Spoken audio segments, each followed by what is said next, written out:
نحمده ونصلي على رسوله الكريم اما بعد فاعوذ بالله من الشیطان الرجیم بسم اللہ الرحمن الرحیم۔ معزز سامعین و سامعات، کیا آپ جانتے ہیں کہ یہ زلزلے کیوں آتے ہیں؟ یہ سونامی کیوں آتی ہے؟ یہ آتش فشاں جس کو والکینو کہا جاتا ہے، یہ کیوں پھٹتے ہیں؟ بیماریاں کیوں آتی ہیں؟ اور اللہ اپنے بندوں پر ظالم حکمران کیوں مسلط کرتا ہے؟ یہ ساری مصیبتیں، یہ ساری پریشانیاں جو ہم پر ٹوٹتی ہیں، یہ ہمارے ہی گناہوں کی سزا اللہ ہمیں دیتا ہے۔ یہ زلزلے، یہ بھوکمپ کے جھٹکے، یہ سیلاب، یہ قہر، یہ بے موسم کی بارشیں، یہ خون خرابہ، یہ بے چینی، یہ سب اس لیے کیونکہ مسلمان گناہ میں مبتلا ہو چکے ہیں، مسلمان اللہ کے فرامین کو بھول گئے ہیں، مسلمانوں نے شریعت پہ چلنا چھوڑ دیا ہے، مسلمان اپنی آخرت سے بے فکر ہو گئے ہیں۔ میں پوچھنا چاہتی ہوں آپ سے، مجھے بتائیں کہ آپ ہمیشہ اس دنیا میں رہنے کے لیے آئے ہیں؟ کیا آپ کو مرنا نہیں ہے؟ آپ روزانہ کئی جنازے دیکھتے ہوں گے، تو کیا کبھی ان کو دیکھ کر آپ کی روح نہیں کانپی کہ کل کو مجھے بھی اسی طرح چارپائی پہ لٹا کر، سفید کفن پہنا کر میرے گھر والے مجھے اس سفر کی طرف روانہ کریں گے جہاں سے کبھی مجھے واپس نہیں آنا؟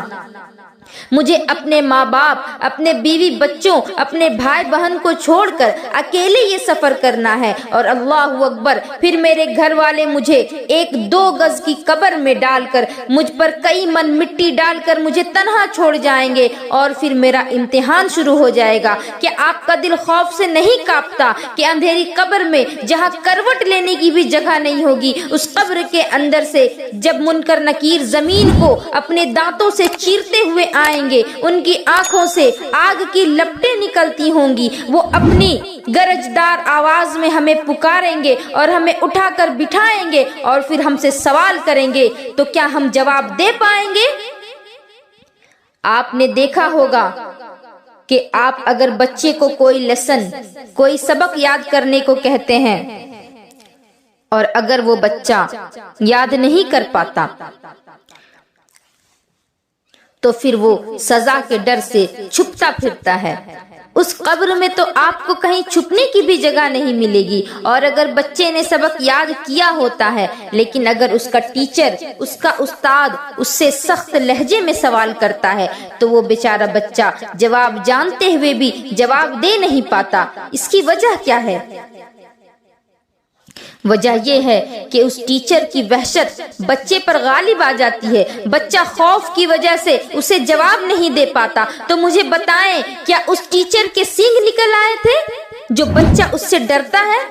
کیا اس کی آنکھوں سے انگارے نکل رہے تھے جو بچہ اس سے ڈرتا ہے؟ نہیں نا۔ تو پھر سوچیں، قبر میں ہمیں جن کو جواب دینا ہے ان کے چہرے اتنے بھیانک ہوں گے کہ جن کو زندہ انسان دیکھ لے تو اس کی خوف کے مارے جان نکل جائے۔ تو پھر سوچیں کہ اس وقت کا کیا عالم ہوگا۔ بہرحال آج ان باتوں کو چھوڑیں، آج میں آپ سبھی سے ایک گزارش کرنا چاہتی ہوں کہ آج ہم سب مل کر اپنے ان بھائی بہنوں کے لیے دعا کریں جو نہ ختم ہونے والی نیند کی آغوش میں جا چکے ہیں۔ آج ہم ان بچے بچیوں کے لیے دعا کریں جو اب کبھی اپنے ماں باپ کا چہرہ نہیں دیکھ پائیں گے۔ یہ زلزلہ جو ترکی، لبنان، سیریا، فلسطین میں آیا اور کئی جگہوں پر آیا، اس میں نہ جانے کتنے ہزار مسلمانوں کی جان چلی گئی، کتنے سارے لوگوں کو اپنی جان سے ہاتھ دھونا پڑا۔ ابھی تک اس کا اندازہ نہیں لگایا جا سکا ہے، اور جیسے جیسے زمین دوز عمارتوں کے ملبے کو صاف کیا جا رہا ہے، ویسے ویسے یہ تعداد بڑھتی چلی جا رہی ہے۔ ہزاروں گھر اجڑ گئے، ہزاروں بچے یتیم ہو گئے، سینکڑوں بوڑھے اپنے بڑھاپے کا سہارا کھو بیٹھے۔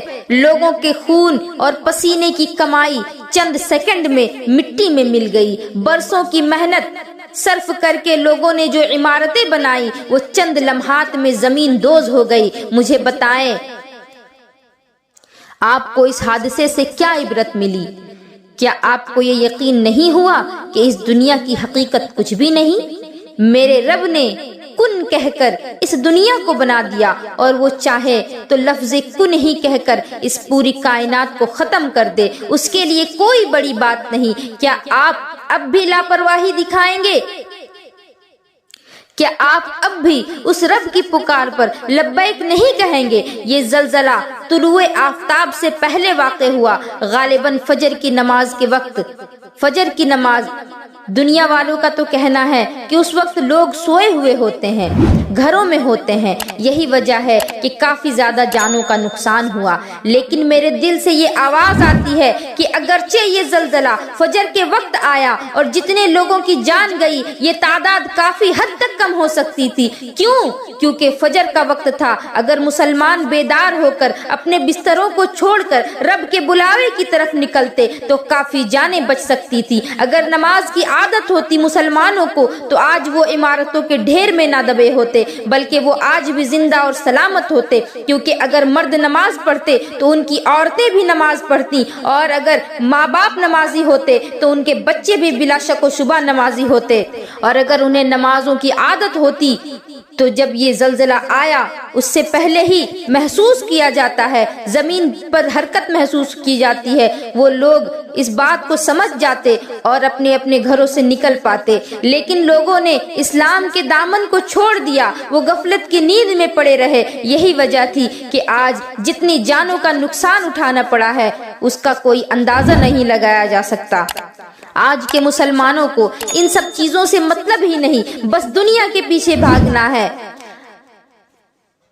مسلمانوں اب بھی آنکھیں کھول لو اور اس حادثے سے عبرت حاصل کرو، ورنہ کل تم بھی اس مٹی کے نیچے دبا دیے جاؤ گے۔ یہ جو مصیبتیں آ رہی ہیں یہ زلزلے ہمارے گناہوں کی وجہ سے آتے ہیں۔ روایات میں آتا ہے کہ جس جگہ گناہ زیادہ ہونے لگتے ہیں، حرام کاری عام ہو جاتی ہے، وہاں کی زمین اللہ کے خوف سے کانپ جاتی ہے، کہ جس کی وجہ سے یہ زلزلے آتے ہیں۔ اور حدیث پاک میں آتا ہے کہ جس طرح انسان کے بدن میں رگیں ہیں جس کو نس بھی کہا جاتا ہے، اسی طرح سے زمین کی بھی رگیں ہیں، اور جس طرح سے انسان کی رگیں ہمارے سروں سے جڑی ہوئی ہوتی ہیں اور ہمارا جو دماغ ہے اس سے سارے بدن کی نسیں جڑی ہوتی ہیں، اسی طرح سے زمین کی بھی جتنی رگیں ہیں یہ ساری رگیں کوہ کاف پر جا کر اکٹھا ہو جاتی ہیں، جہاں ایک فرشتہ ہے جس کے ہاتھوں میں یہ رگیں ہیں۔ جب کسی علاقے کے لوگ نافرمانیاں حد سے زیادہ کرنے لگتے ہیں،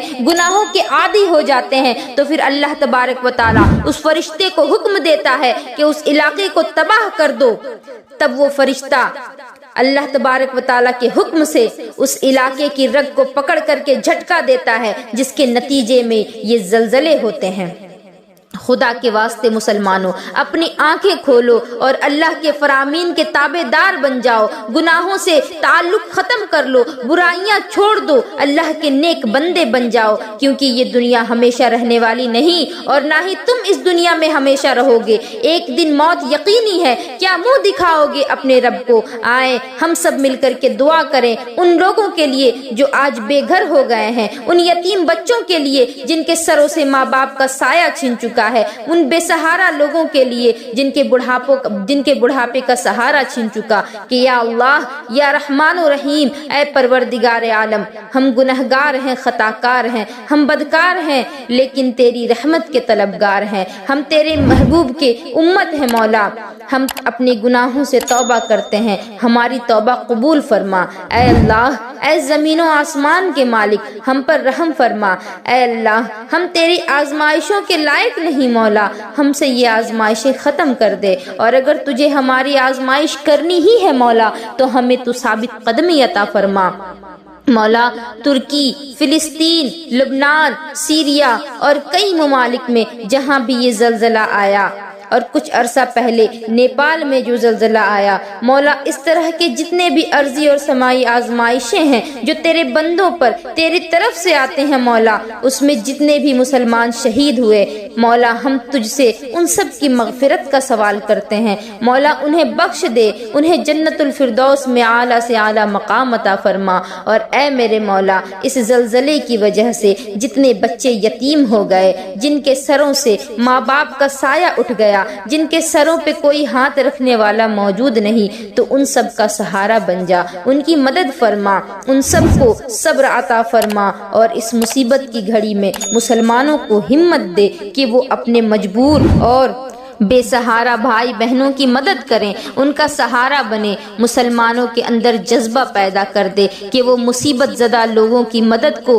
اپنے اوپر لازم کر لیں۔ اور اے میرے مالک ہمیں تو اپنے حفظ و امان میں رکھ، ہمیں گناہوں کا موقع ہی نہ دے، کیونکہ گناہ کا موقع ملنے پر ہم خود کو گناہوں سے روک نہیں پاتے، اسی لیے تو ہمیں گناہوں کا موقع ہی نہ دے تاکہ ہم گناہوں سے بچ سکیں۔ مولا ہمیں ہر مصیبت اور ہر پریشانی سے بچا، اور ہر آزمائش پر ہمیں تو ثابت قدمی عطا فرما، ہمارے دلوں میں عشق مصطفیٰ کا چراغ روشن کر دے۔ اور مولا جتنے بھی لوگ اس دعا میں شامل ہوئے ہیں تو ان سبھی کی نیک اور جائز دعاؤں کو قبول فرما، اور جو لوگ شامل نہ ہو سکے ان سب کو بھی توفیق عطا فرما کہ وہ اس طرح کی دعاؤں میں شامل ہوں اور ثواب دارین کا حصہ بنے، ثواب دارین حاصل کریں۔ اور مولا ان سبھی کی بھی نیک اور جائز دعاؤں کو قبول فرما جنہوں نے کہا ہے دعاؤں کا مجھ سے، جنہوں نے کہا ہے دعاؤں کا مجھ سے، تو کر دے سبھی کا بھلا میرے مولا۔ اور جس کسی نے بھی دعا کے واسطے یا رب کہا، جس کسی نے بھی دعا کے واسطے یا رب کہا، کر دے پوری آرزو ہر بے کس و مجبور کی۔ وما علینا الا البلاغ۔ السلام علیکم ورحمۃ اللہ وبرکاتہ۔